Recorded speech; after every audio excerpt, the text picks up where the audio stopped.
যাই হয়ে যাক না কেন, আমি জলরাজ্যের বাইরে যাবো, লুকিয়ে হলেও যাবো। এরপর মৎস্যকন্যা জলরাজ্যের বাইরে যাওয়ার জন্য পরিকল্পনা করতে থাকে। আর অনেক ভাবনা চিন্তার পর মৎস্যকন্যা মাছে পরিণত হয় আর মাছ হয়ে জলরাজ্যের বাইরে যাওয়ার জন্য সাঁতার কাটতে শুরু করে। এদিকে আবার ছোট্ট শালু জাল নিয়ে সমুদ্র তীরে যায় মাছ ধরার জন্য। শালু হঠাৎ একটা মেয়ে। শালু সমুদ্র তীরে একটা ছোট্ট কুঠিরে থাকতো আর সমুদ্রে মাছ ধরে শালু জীবিকা নির্বাহ করতো। বা আজ তো সমুদ্রে বেশ শান্ত, আর সমুদ্র পাড়ে অনেক মাছ ধরা যাবে। আর দেরি না করে ঈশ্বরের নাম নিয়ে জালটা ফেলি। এই কথা বলে শালু সমুদ্রে জাল ফেলে আর অমনি শালুর জালে মাছরূপী মৎস্যকন্যা উঠে আসে। আর জালে বন্দি থেকে মৎস্যকন্যা অস্থির হয়ে যায়। মাগো মা, চারিদিকে যে জালে পেঁচে গেছে। এই মেয়ে, এই তাড়াতাড়ি আমায় বের করো বলছি, আমার যে দম বন্ধ লাগছে। মাছকে কথা বলতে দেখে শালু হতবাক হয়ে যায় আর কোনো কিছু না ভেবে মাছটাকে জাল থেকে বের করে। যাক বাবা, বাঁচলাম। কিন্তু জলরাজ্যের বাইরে এসে তো আমার শ্বাস নিতে কষ্ট হচ্ছে। কি যে মুশকিলে পড়লাম। তুই আমায় জলদি জলে রাখার ব্যবস্থা কর, তবে সমুদ্রের জলে ছেড়ে দিস না। আমি আর জলরাজ্যে ফিরতে চাই না, আমি পৃথিবীতে থাকতে চাই। মাছের কথা মতোই শালু মাছটাকে নিয়ে দ্রুত বাড়িতে যায় আর বাড়তে ঘুরতে জলের মধ্যে মাছটাকে ছেড়ে দেয়। যাক বাবা, এবার শান্তি, আর চিন্তা নেই।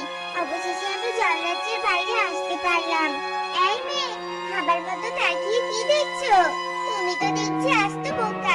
একটা মাছ তোমায় যা বলছে তুমি তাই করে চলেছো, কিছু জানতেও চাইছো না। চাইবো কি করে বলো তো?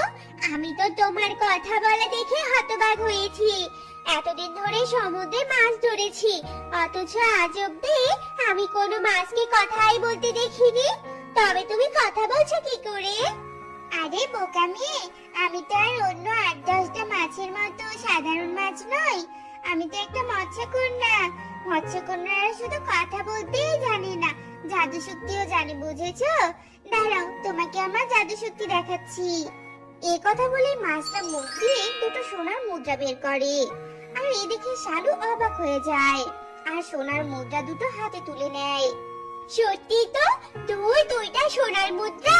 সত্যি তোমার অনেক ক্ষমতা, কিন্তু তুমি হঠাৎ পৃথিবীতে আসলে কেন?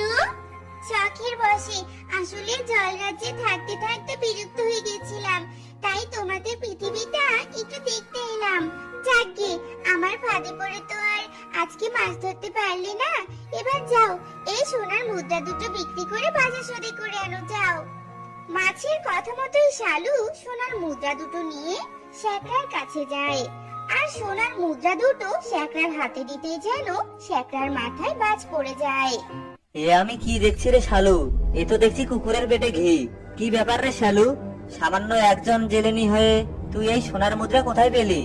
শ্যাকরার কথা শুনে শালু সরল মনে মৎস্যকন্যার ব্যাপারে সব কথা শ্যাকরাকে খুলে বলে। এসব কথা শুনে শ্যাকরার ভীষণ লোভ হয়। কি কাণ্ড!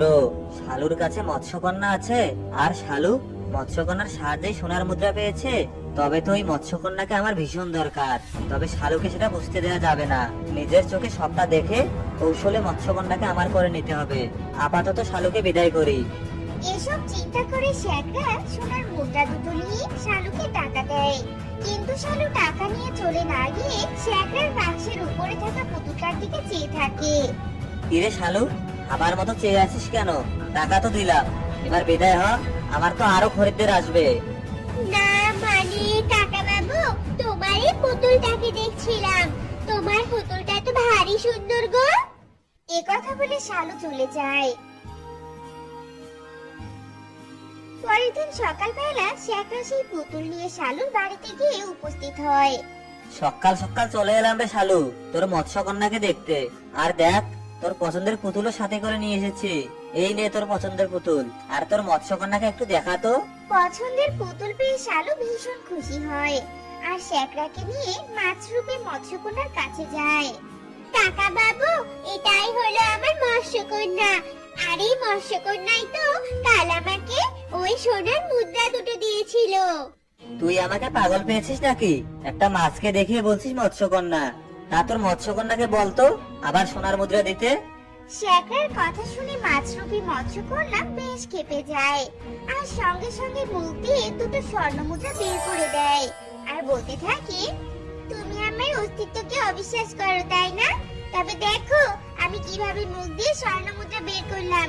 এটাই মৎস্যকন্যার ক্ষমতা, বুঝেছো? তুই তো এটা আসল সোনা। তবে শালু, তোর মৎস্যকন্যাকে আমার হাতে তুলে দে, আমি তোকে অনেক টাকা দিব। এইসব তুমি কি বলছো কাকা বাবু? আমি মৎস্যকন্যাকে কিছুতেই তোমার হাতে তুলে দিতে পারবো না।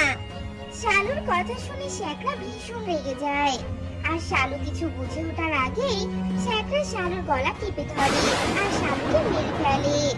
আমি জানতাম এই মেয়ে নানা করবে, তাই তো পরিকল্পনা করে এসেছি। একে মেরে মৎস্যকন্যাকে নিয়ে যাব।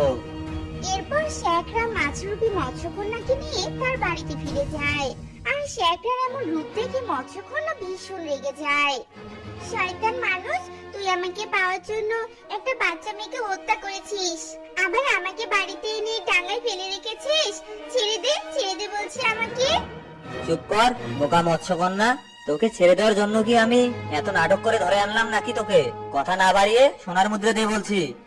লোভী কোথাকার, তোকে দিব আমি সোনার মুদ্রা? কখনো না। তোকে তো আমি আমার শক্তি দেখিয়ে ভুল করেছি। কি, তোর এত বড় সাহস? তবে আমারও জানা আছে তোর পেট থেকে কি করে সোনার মুদ্রা বের করতে হয়। এ কথা বলে শেখরা একটা ছুরি নিয়ে আসে আর মাছরূপী মৎস্যকন্যার পেট কেটে ফেলে। কিন্তু সোনার মুদ্রা তো মেলেই না, বরং মৎস্যকন্যা মারা যায়। কিন্তু শেখরার ভীষণ আফসোস হয়। এটা আমি কি করলাম? এর পেটে তো একটা সোনার মুদ্রাও নেই, আর এ তো মরেই গেল। যাক, যা ভুল করার করেছি, আর এমন ভুল করা যাবে না। একদিন রাতে শেখরা তার বিছানায় ঘুমাচ্ছিল আর হঠাৎই সে গলার চাপ অনুভব করে আর ধড়ফড় করে বিছানা ছেড়ে উঠে পড়ে। মা গো মা, গলাটা আমার গেল। কে আমার গলা টিপে ধরেছিল? এ কি, এই পুতুলটা এখানে কি করে এলো? এই পুতুলটা তো আমি শালুর বাড়িতে ফেলে এসেছিলাম।